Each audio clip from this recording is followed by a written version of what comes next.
50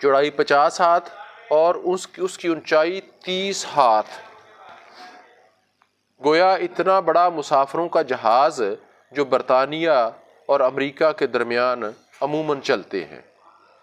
حسب روایت تورات یہ جہاز 150 دن یا 5 مہینے چلتا رہا۔ یہ اتنا بڑا جو جہاز تھا یا کشتی تھی وہ حضرت نوح علیہ السلام نے اللہ کے حکم سے بنائی۔